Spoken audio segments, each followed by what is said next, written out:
Welcome all. तर प्रोजेक्टचं नाव आहे एज्युटेक. एज्युटेक म्हणजे एज्युटेक या नावाचाच अर्थ लपलेला आहे. डिजिटल टेक्नॉलॉजीचा आधार घेऊन मुलांचा अभ्यास आपण सोपा केलेला आहे. आता या प्रोजेक्टमध्ये दोन गोष्टींवर आपण फोकस केलेला आहे. पहिला, तर कुठलाही टॉपिक विद्यार्थ्याला इझिली समजला गेला पाहिजे. टॉपिक अंडरस्टँडिंग, टॉपिक चांगल्या पद्धतीने समजला, कारण बऱ्याच विद्यार्थ्यांना टॉपिक समजतच नाही.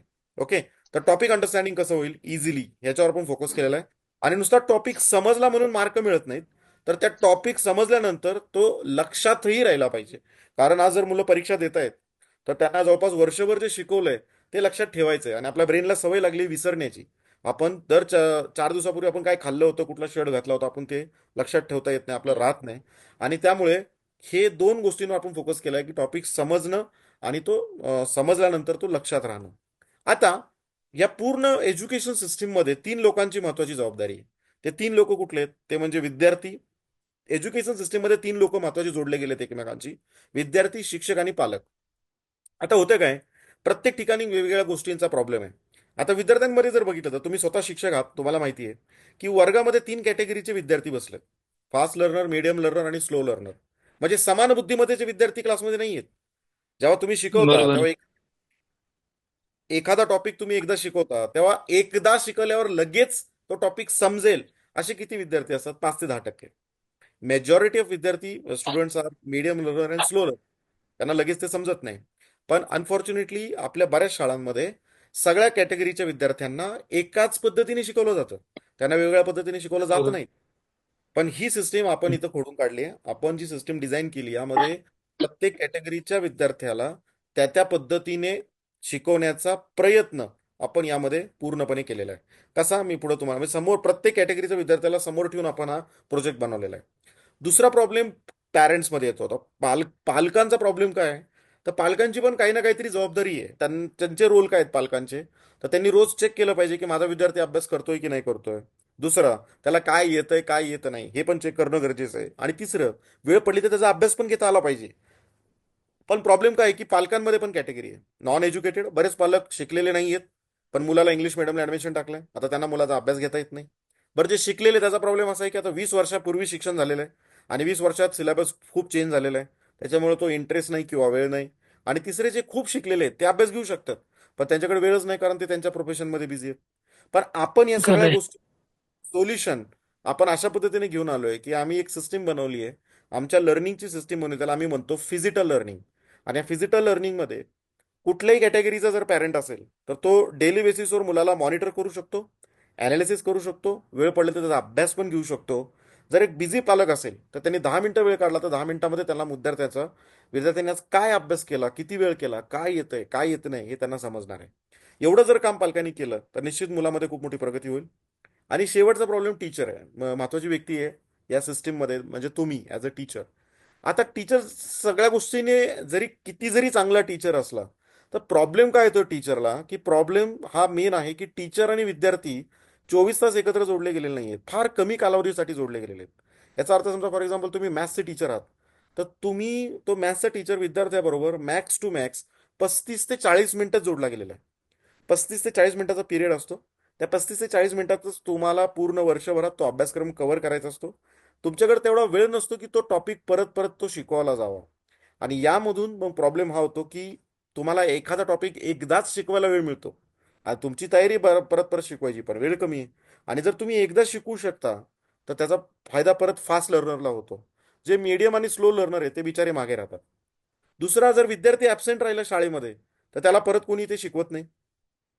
त्याला परत शाळा, परत असं कुठलं प्रोव्हिजन शाळेमध्ये नसतं की तू काल ॲबसेंट झाला होता तुला परत हे शिकवलं जाईल. अशी प्रोव्हिजन शाळेमध्ये तरी नसते. आणि मग तिसरा प्रॉब्लेम हा आहे की विद्यार्थ्याला शिक्षकची सर्वात जास्त गरज कुठे आहे? जेव्हा तो स्वतः अभ्यासाला बसतोय आणि तिथे जर त्याला काही अडचण आली तर तिथं त्याला टीचरची गरज आहे, तो प्रॉब्लेम सॉल्व्ह करण्यासाठी. आणि हे सगळं सोल्युशन आम्ही घेऊन आलेलो आहे. आम्ही डिजिटल टेक्नॉलॉजीचा आधार घेऊन एक असा टीचर बनवलेला आहे, बेसिकली ज्याला आम्ही म्हणतो डिजिटल टीचर. एक असा टीचर जो विद्यार्थ्याबरोबर 24 तास जोडला गेलेला आहे. एक असा टीचर ज्याला विद्यार्थ्यांनी रात्री 2 वाजता ऑर्डर केली की मला एखादा टॉपिक शिकायचा आहे, तर ह्या विद्यार्थ्याला तो शिकवणार आहे. एकदा नाही, 100 वेळा पण शिकवणार आहे. अशी सिस्टीम आम्ही डिझाईन केली. त्या सिस्टीमचं नाव आहे फिजिटल लर्निंग. आता ही जी फिजिटल लर्निंग आहे, की फिजिकल लर्निंग म्हणजे आम्ही काही गोष्टी इथं फिजिकल बनवल्यात पुस्तकांमार्फत, काही गोष्टी आम्ही इथं डिजिटल बनवल्यात आणि दोघांना कंबाईन करून आम्ही ही लर्निंग बनवली, ज्याला आम्ही म्हणतो फिजिकल लर्निंग. आता या लर्निंगच्या मागे जे सायन्स आहे ते डॉक्टर एडगर डेल यांचं आहे, जे जर बघितले तर अमेरिकेचे फेमस एज्युकेटर होते. त्यांनी मुलांवर खूप रिसर्च केला आणि त्यांना एक गोष्ट समजली की एखादा टॉपिक जर विद्यार्थ्यांनी फक्त डोळ्यांनी वाचला तर ती फक्त टॉपिक त्यांना फक्त 20% समजतो आणि लक्षात राहतो. तोच जर टॉपिक त्याने हाताने लिहिला तर तो 30% समजतो आणि लक्षात राहतो. पण तोच टॉपिक जर त्याने चलचित्रांमार्फत रंगबिरंगी चित्रांमार्फत बघितला तर तो 40 ते 50% समजतो आणि लक्षात राहतो. मग आम्ही तिन्ही गोष्टी कंबाईन केल्या. आपल्या फिजिकल लर्निंगमध्ये प्रत्येक विद्यार्थी वाचणार पण आहे, लिहिणार पण आहे आणि तो टॉपिक अनुभवणार पण आहे ॲनिमेशन मार्फत, व्हिज्युअल्स मार्फत, की जेणेकरून तो टॉपिक त्याला 90% समजेल आणि तो लक्षात राहील. कंपनीचं नाव आहे NKCL एज्युटेक प्रायव्हेट लिमिटेड. ही कंपनीची सुरुवात अतिशय यंग व्यक्तिमत्वाने केली. त्या व्यक्तीचं नाव आहे मिस्टर निलेश खेडेकर. एक अशी व्यक्तिमत्व ज्यांचं वय आज फक्त 31 आहे. वयाच्या 27व्या वर्षी त्यांनी या कंपनीची स्थापना केली. आज जर बघितलं तर पेशाने ते उद्योगपती आहेत. लॉकडाऊनमध्ये त्यांना एक प्रॉब्लेम दिसला की बाबा विद्यार्थी 1.5 वर्ष शाळेत जाऊ शकले नाहीत, 1 ते 1.5 वर्ष. आणि त्यामध्ये त्यांना एक कळालं की आपण काहीतरी अशी सिस्टीम डिझाईन करू की ज्याच्या मार्फत विद्यार्थी आणि शिक्षक एकत्र जोडला जाईल. आणि मग हे रिसर्च करत असताना त्यांना एक व्यक्ती मिळाली. त्या व्यक्तीचं नाव आहे मिस्टर महेश शेट्टी, जे मुंबईचे आहेत, ज्यांनी 42 वर्ष महेश ट्युटोरियल्स नावाने क्लासेस चालवलेत. मग त्या व्यक्तीबरोबर त्यांनी चर्चा केली आणि त्या व्यक्तीबरोबर बसून त्यांनी हा प्रोजेक्ट डिझाईन केला. तर या प्रोजेक्टच्या मागे हम्म. 42 वर्षाचा एक्सपिरियन्स महेश सरांचा आहे. आणि ही कंपनीची स्थापना 19 फेब्रुवारी 2022 ला झाली, पुण्यामधनं. पुणे, महाराष्ट्रामधनं कंपनीची स्थापना झाली. कंपनीची सुरुवात 19 फेब्रुवारी झाल्यानंतर आतापर्यंत 3 वर्ष पूर्ण झाले. 3 वर्षामध्ये पुण्यातनं सुरुवात झालेला व्यवसाय आज 15 राज्यांपर्यंत पोहोचला. आज 1-2 विद्यार्थ्यांपासून सुरू झालेला हा प्रोजेक्ट आज 50,000 पेक्षा जास्त विद्यार्थ्यांनी ह्या प्रोजेक्टचा फायदा घेतला पूर्ण भारतामधनं. आणि आज इंडियाचं फास्टेस्ट ग्रोविंग एजटेक प्लॅटफॉर्म म्हणून आज एज्युटेकला बघितलं जातं. आता आपल्याकडे बोर्ड कुठले कुठले आहेत? आपल्याकडे पहिला बोर्ड आहे CBSE बोर्ड. 6वी ते 10वी आपण त्याच्यावर फोकस केलेला आहे. त्यानंतर Maharashtra state board English medium 5वी ते 10वी, सेमी इंग्लिश मिडियम 5वी ते 10वी, मराठी बोर्ड मराठी माध्यम 8वी 9वी 10वी आणि CBSE बोर्ड हिंदी मीडियम 8वी 9वी 10वी. अशा पद्धतीने टोटल आज आपल्याकडे 5 बोर्ड आहेत. आणि ह्या 5 बोर्डमध्ये आपण जो फोकस केलेला आहे मेजरली मॅथ्स आणि सायन्सवर. ओके. आता पॉईंटवर येऊ की नक्की आपला हा प्रोजेक्ट एक्झॅक्टली काय आहे. तर फिजिकल लर्निंग काय, मी मगाशी बोललो की काही गोष्टी आपण डिजिटल बनवल्यात, काही गोष्टी आपण फिजिकल बनवल्यात. आता यामध्ये आपण एक मोबाईलचं ॲप बनवलेलं आहे डिजिटली. त्याचं नाव आहे ऑल लर्न ॲक्टिव्ह ॲप, जे तुम्हाला मोबाईलच्या कुठलाही गुगल प्ले स्टोअर किंवा आयफोनच्या ॲप स्टोअरमधनं तुम्ही त्याला इन्स्टॉल करू शकता मोबाईलमध्ये. यामध्ये बॅकएंडला आपण एक 70 लोकांची टीम हायर केलेली आहे, ज्यामध्ये इंडियातले टॉप लेवलचे teachers, videographer, video editor, software engineer ही सगळी लोक तिथं आहेत. त्याचबरोबर आपलं एक रेकॉर्डिंग स्टुडिओ आपण बनवलेला आहे मुंबईमध्ये. आणि तिथे आपण या सर्व लोकांना बोलवून, आपण तिथे टीचर्सला बोलवून जवळपास 50,000 पेक्षा जास्त व्हिडिओज आपण रेकॉर्ड केलेले आहेत. आता हे सगळे जे व्हिडिओज आहेत हे अशा पद्धतीने रेकॉर्ड केलेले आहेत की ज्यामध्ये बेसिकली एका चॅप्टरमध्ये जर 10 टॉपिक असतील तर प्रत्येक टॉपिकवर आपण एक व्हिडिओ रेकॉर्ड केलेला आहे. प्रत्येक व्हिडिओ 5 मिनिटापासून ते 15 मिनिटाचा एक व्हिडिओ आहे. त्यानंतर प्रत्येक व्हिडिओला आपण एडिट केलेलं आहे. अशा पद्धतीने एडिट केलं की ज्यावेळी व्हिडिओ प्ले होतो त्यावेळी तुम्हाला हाफ स्क्रीनमध्ये टीचर बोलताना दिसेल आणि हाफ स्क्रीनमध्ये टीचर जे काही बोलतोय त्याचं ॲनिमेशन ग्राफिक्स प्ले होताना दिसेल. म्हणजे for example working of heart, आपलं हार्टचं फंक्शन कसं होतं, हार्ट कशा पद्धतीने चालतो, कार्य करतो. मग ज्यावेळी तुम्हाला हाफ स्क्रीनमध्ये टीचर बोलताना दिसतील आणि हाफ स्क्रीनमध्ये तुम्हाला हार्टची एक इमेज दिसेल, ज्यामधनं ॲनिमेशन पार्ट दिसेल की ज्यामध्ये हार्ट कसा पंप होतो, ब्लड कसं फ्लो होतं हे दाखवलं जाईल व्हिज्युअली, कलरफुल ॲनिमेशन्स मार्फत. आणि असं एक नाही, 50,000 व्हिडिओज आपण बनवलेत. आणि हे सगळे व्हिडिओज आपण 24/7 या ॲपमध्ये अपलोड केलेले आहेत, जो विद्यार्थी कधीही ह्या बघू शकतो. हा झाला एक भाग. दुसरा, याच्यामध्ये आपण स्मार्ट वर्कबुक बनवलेले आहेत. स्मार्ट वर्कबुक मी असं का म्हणतो, कारण ही अशी वर्कबुक आहे मॅथ्सची वेगळी, सायन्सची वेगळी, ज्यामध्ये टॉपिक्स आहे, ज्यामध्ये प्रत्येक टॉपिकच्या खाली टेक्स्च्युअल क्वेश्चन्स आहेत, जे पुस्तकातले शाळेतल्या पुस्तकाचे. त्यानंतर एक्स्ट्रा क्वेश्चन्स, त्याच्यामध्ये short answer, medium answer, long answer, multiple choice question, सगळ्या प्रकारचे क्वेश्चन्स आहेत. टेस्ट सिरीज पण आहे. आणि एक महत्त्वाची गोष्ट त्याच्यामध्ये आहे, क्यू आर कोड. प्रत्येक पेजवर आपण 2 ते 4 क्यू आर कोड दिलेले आहेत. आणि हे जे काही व्हिडिओज आपण बनवलेत, 50,000 व्हिडिओज, हे प्रत्येक व्हिडिओसाठी एक क्यू आर कोड बनवलेला आहे. ह्या ॲपच्या आतमध्येच एक स्कॅनर आहे. त्या स्कॅनरनी ज्यावेळी आपण हा क्यू आर कोड स्कॅन करू, त्यावेळी प्रत्येक क्यू आर कोडवर एक युनिक व्हिडिओ प्ले होईल. तर अशा पद्धतीने हा पूर्ण आपण हा सेटअप बनवलेला आहे. तर ह्या सगळ्या ज्या बुक्स आहेत, ह्या बुक्स आपण कुरिअर करतो. ह्याची एक सबस्क्रिप्शन अमाऊंट आहे. ह्या सबस्क्रिप्शन अमाऊंट नंतर ह्या बुक्स कुरिअर केल्या जातात दिलेल्या तुमच्या ॲड्रेसवर. आणि 8 ते 10 दिवसामध्ये बुक्स घेतात. घरी आल्यानंतर या बुक्सला ॲक्टिवेट करावे लागतात. ह्या बुक्सचा ॲक्टिवेशन पिरियड प्रत्येक वर्षीच्या 1 जानेवारीपासून पुढच्या वर्षीच्या 31 मे पर्यंत आहे. म्हणजे आत्ता जर तुम्ही बुक ऍक्टिव्हेट केली तर पुढच्या वर्षीच्या 31 मे पर्यंत ती ऍक्टिव्हेटेड राहील. मग अशा पद्धतीने ह्या बुक्स घरी आल्यानंतर आता मुलांचा अभ्यास सुरू होतो. या प्रोजेक्टला आम्ही 4 पार्टमध्ये डिवाइड केलेला आहे. पहिला पार्ट आहे टॉपिकचे व्हिडिओज. ज्यावेळी विद्यार्थी बुक ओपन करेल, त्या बुकचा हा पहिल्या चॅप्टरचा हा पहिला फोटो आहे, जो मी इथं टाकलेला आहे. पहिला चॅप्टर आहे, त्या पहिल्या चॅप्टरचे काही महत्त्वाचे पॉईंट्स इथे दिलेले आहेत, जो तो वाचेल. आणि हा पहिला क्यू आर कोड आहे, तो त्याचा मोबाईलचा ॲप ओपन करेल आणि तो हा क्यू आर कोड स्कॅन करेल. या ॲपमध्ये जो स्कॅनर आहे, त्यातनं जेव्हा हा क्यू आर कोड त्यांनी स्कॅन केला, तर असा एक ॲनिमेटेड व्हिडिओ, जसा तुम्ही राईट साईडला बघू शकता, एक ॲनिमेटेड व्हिडिओ प्ले होईल. आणि या ॲनिमेटेड व्हिडिओमध्ये डिटेलमध्ये शिकवलं जाईल की हा टॉपिक काय आहे. आणि हा ॲनिमेटेड व्हिडिओ एज्युटेकचा टीचर डिटेलमध्ये शिकवेल की हा टॉपिक काय आहे, कशा पद्धतीने आहे. हा डिटेल आपल्या डिटेलमध्ये, ते पण ॲनिमेशनमध्ये, आपला एज्युटेकचा टीचर शिकवेल, जो की रेकॉर्डेड व्हिडिओ असेल. आता याचे कितीतरी फायदे आहेत. त्यातला पहिला फायदा असा आहे की हा टॉपिक त्याला स्कूलमध्ये पण शिकवणार होते. पण स्कूलमध्ये जेव्हा शिकवणार होते त्यावेळी त्याला ते एकदाच शिकवणार होते. आणि इथे हा टॉपिक तो आपल्या टीचरकडून एकदा नाही 100 वेळा शिकू शकतो. हा पहिला फायदा. दुसरा, शाळेमध्ये शिकवत असताना तो जर ॲबसेंट राहिला तर शाळा परत त्याला शिकवणार नाहीये.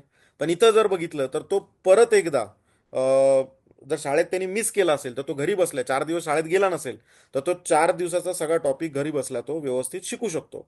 आणि तिसरा फायदा, बाकीचे विद्यार्थी हा टॉपिक जर बघितलं तर बेसिकली फक्त बोर्डवर शिकतील. आणि हा विद्यार्थी ॲनिमेशन पार्टमध्ये जेव्हा तो शिकेल, त्यावेळी बाकीच्या विद्यार्थ्यांपेक्षा त्याला चांगलाच हा टॉपिक समजेल.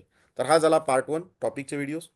आता सेकंड पार्ट आहे क्वेश्चन आन्सर्स. प्रत्येक टॉपिकच्या खाली काही क्वेश्चन्स दिलेले आहेत, त्या क्वेश्चनचे आन्सर तिला लिहायचे. आता लिहिण्याने काय फायदा होतो, तर लिहिण्याने पहिला फायदा होतो की हा आपला आता जी नर्व आहे, ती स्पायनल कॉर्ड मार्फत आपल्या ब्रेनला कनेक्टेड आहे, त्यामुळे लिहिल्याने लक्षात राहायला फायदा होतो. दुसरं, एक्झामची प्रॅक्टिस होती. तिसरं, एक्स्ट्रा क्वेश्चन्स आहेत, तर एक अनवॉन्टेड किंवा एक्स्ट्रा बाहेरच्या क्वेश्चनची भीती कमी होती, जेव्हा तुम्ही ते ऑलरेडी फेस करता. चौथा फायदा, समजा एखाद्या क्वेश्चनचा आन्सर त्याला लिहिता येत नाहीये, तर इथे आपण प्रत्येक क्वेश्चनच्या शेजारी परत क्यू आर कोड दिलेला आहे. तो क्यू आर कोड त्यांनी स्कॅन केला, तर त्या क्यू आर कोडमध्ये त्याचं एक्झॅक्ट आन्सर काय आहे हे विथ टॉपिक डिटेलमध्ये आपल्या टीचरनी शिकवलेलं आहे. आणि असे आपल्याकडे किती चॅप्टरमध्ये क्वेश्चन्स आहेत, तर त्याच्या स्कूलच्या टेक्स्टबुकमध्ये 7 ते 8च क्वेश्चन्स असतात, मॅक्स टू मॅक्स 10. इथे आपण सरासरी 30 ते 40 प्रश्न दिलेले आहेत. आणि प्रत्येक प्रश्नाला आपण राईट साईडला क्यू आर कोड दिलाय, त्याच्यामध्ये त्या क्वेश्चनचं एक्झॅक्ट डिटेलमध्ये आन्सर दिलेले व्हिडिओ फॉर्ममध्ये, जो टीचर व्यवस्थित शिकवणार आहे. म्हणजे याच्यामुळे त्याच्याकडे जर 40 प्रश्न असतील तर 40 उत्तरं पण आपण दिलेली आहेत व्हिडिओ फॉर्ममध्ये राईट साईडला. त्याला रात्री अपरात्री कधी हे शिकता येईल. गणितामध्ये सुद्धा आपण 40 ते 50 गणितं दिलेली आहेत प्रत्येक चॅप्टरमध्ये. आणि प्रत्येक गणिताचा व्हिडिओ दिलेला आहे राईट साईडला, जो तो व्यवस्थित पद्धतीने शिकू शकतो. एखादं गणित जर त्याला सोडवता येत नसेल, तर तो व्यवस्थित तो क्यू आर कोड स्कॅन करून आपल्या टीचरकडून ते गणित कसं सोडवायचं हे स्टेप बाय स्टेप शिकू शकतो. हा झाला सेकंड पार्ट. जर त्यांनी पहिला आणि दुसरा व्यवस्थित पार्ट कंप्लीट केला, तर त्याला हा टॉपिक 100% सगळा समजला. हे चेक करण्यासाठी तिसरा पार्ट आपण दिलेला आहे, असेसमेंट टेस्ट. हे पालकांसाठी एक काम आहे छोटंसं. आम्ही पालकांना म्हणतो की तुम्ही पार्ट 1 आणि पार्ट 2 त्याच्याकडून करून घ्यायला हवा. आणि मग तुम्ही त्याच्या समोर बसा आणि प्रत्येक चॅप्टरचा शेवटचा क्यू आर कोड तुम्ही स्कॅन करा. जसा शेवटचा क्यू आर कोड स्कॅन केला की एक परीक्षा, असेसमेंट टेस्ट सुरू होते, परीक्षा सुरू होते, ज्याच्यामध्ये बेसिकली क्वेश्चन्स असतात आणि खाली 4 पर्याय असतात. जर त्यांनी पार्ट 1 आणि पार्ट 2 व्यवस्थित केला असेल, तर हे त्याला व्यवस्थित पद्धतीने प्रत्येक क्वेश्चनचा आन्सर येईल. समजा त्याला ह्या परीक्षेमध्ये 20 प्रश्न विचारले गेले होते, 20 प्रश्नांची उत्तरं त्यांनी दिली, इमिजिएट रिझल्ट लागतो. 20 पैकी मी म्हणतो 15 प्रश्नांची उत्तरं बरोबर आली. जे 5 चुकलेली उत्तरं आहेत, त्या बरोबर चुकलेल्या 5 उत्तराच्या खालीच व्हिडिओ लिंक येते. त्या व्हिडिओ लिंकवर क्लिक केलं तर त्याचं एक्झॅक्ट आन्सर काय त्याचा व्हिडिओ प्ले होतो. ते शिकवलं जातं. म्हणजे जे चुकलंय ते पण जाग्यावर दुरुस्त केलं जातं. त्याची कुठं चुकलं हे पण त्याला शिकवलं जातं. मग अशा पद्धतीने जर हे पार्ट 1, पार्ट 2 आणि पार्ट 3 हे 3 जर व्यवस्थित पद्धतीने त्यांनी कंप्लीट केले तर 101% त्याला हा चॅप्टर डिटेलमध्ये चांगल्या पद्धतीने समजणार आहे. हे झाले 3 पार्ट. आणि तरी सुद्धा आम्ही एक चौथा पार्ट फ्रीमध्ये दिलेला आहे. आता हा चौथा पार्ट काय आहे? तर चौथा पार्ट आहे, आम्ही दिलेला आहे live sessions in the form of quiz. Live sessions पण आपण ठेवलेले आहेत. हे लाईव्ह सेशन्स आपण क्विज फॉर्मॅटमध्ये ठेवलेले आहेत. क्विज फॉर्मॅटमध्ये ठेवण्यामागचं कारण हे होतं की बऱ्याच पालकांचं म्हणणं होतं की बाबा माझ्या मुलाला अभ्यासामध्ये इंटरेस्ट नाहीये, तर इंटरेस्ट कसा वाढवता येईल याच्यावर आम्ही खूप रिसर्च केला. मग आम्हाला एक गोष्ट समजली की मुलांना गेम खेळण्यामध्ये इंटरेस्ट आहे. आम्ही विचार केला बाबा का बाबा गेममध्ये खेळण्यामध्ये इंटरेस्ट आहे, तर त्याला बरीच कारणं आहेत. त्यातली काही कारणं आम्ही शोधली की गेममध्ये एक रँकिंग असतं आणि प्रत्येक मुलाला वाटतं की माझा नंबर वर वर वर वर यावा. आणि जसं जसं तो वर वर येत राहतो रँकिंगमध्ये, रेसमध्ये, त्यावेळी त्याचा एक ॲड्रेनलिन रश होत असतो, एक हॉर्मोन सिक्रेट होत असतात, एक फील गुड फॅक्टर त्याच्या ब्रेनमध्ये होत असतो. आणि त्याच्यामुळं तो एक फॅक्टर राहतो की त्याच्यामुळे तो कनेक्ट राहतो. सेकंड, त्याला काही रिवॉर्ड्स बोनस पॉईंट्स मिळत असतात, काही ठिकाणी पैसे पण मिळतात, म्हणून गेम खेळतात मुलं. मग या गोष्टी आम्ही इथं एम्प्लॉय केल्या. आम्ही विचार केला की आपण पण क्विज घेऊया, प्रत्येक चॅप्टरवर क्विज घेऊया. आणि प्रत्येक चॅप्टरवर क्विज घेताना आपण त्या चॅप्टरच्या क्विजमध्ये 40% मुलांना आपण स्कॉलरशिप देऊया. म्हणजे फॉर एक्झाम्पल आम्ही डिक्लेअर करतो की एखाद्या चॅप्टरमध्ये बेसिकली एका पूर्ण महिन्याचा आम्ही शेड्यूल बनवतो. मग प्रत्येक मुलाला समजतं एक महिना अगोदरच की कुठल्या चॅप्टरबद्दल कधी बेसिकली क्विज आहे. मुलगा पूर्ण पार्ट 1, पार्ट 2, पार्ट 3 कंप्लीट करून क्विजला बसतो. त्या त्या वर्गातले पूर्ण इंडियातले एज्युटेकचे विद्यार्थी त्या क्विजला बसतात. आणि त्याच्यामध्ये मग व्यवस्थित पद्धतीने क्विजमध्ये क्वेश्चन फ्लॅश होतो स्क्रीनवर. विद्यार्थ्याला फक्त तो क्वेश्चन चेक वाचायचा आहे आणि पटकन उत्तर सिलेक्ट करायचं आहे. रँकिंग कसं ठरतं? जो पटकन उत्तर देतो आणि फास्ट बरोबर उत्तर देतो याच्यावर रँकिंग डिसाईड होतं. आणि रँकिंग डिसाईड झाल्यानंतर जे पहिल्या 40% मुलं येतात, म्हणजे किती मुलं बसू द्या, आम्ही 40% मुलांना स्कॉलरशिप देतो. 40व्या नंबरच्या मुला फॉर एक्झाम्पल 100 मुलं बसलेत तर 40व्या नंबरच्या मुलाला 30 रुपये देतो. पहिल्या नंबरच्या मुलाला आपण 150 रुपये देतो. तुमच्या माझ्यासाठी 30 रुपये छोटे आहेत, पण मुलांसाठी एक मोठी अमाऊंट आहे आणि त्यासाठी मुलं क्विज अटेंड करतात.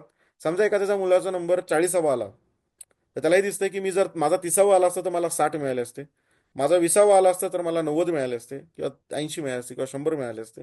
म्हणून तो पुढच्या एक्झामसाठी अजून जास्त तयारी करतो. तर अशा पद्धतीने हा सगळा प्रोजेक्ट आहे, ज्यामध्ये तुम्हाला बघितलं असेल की आपण लाईव्ह सेशन्स पण घेतो. आपण सगळ्या गोष्टी त्याच्यामध्ये कव्हर करतोय. लाईव्ह सेशन्स, बुक्स, सगळ्या सगळ्या सगळ्या. तर आता राहतो मुद्दा की याची किंमत किती आहे, प्राइस ऑफ द पॅकेजेस. तर आपल्याकडं पर इयरचे कॉस्टिंग आहे. ज्यामध्ये आपल्याकडे सीबीएसई बोर्ड असेल, ज्यामध्ये एनसीआरटीचा जो सिलेबस आहे त्याला कॉपी घेऊन आपण मॅथ्स आणि सायन्सचा कोर्स आपण देतोय तुम्हाला.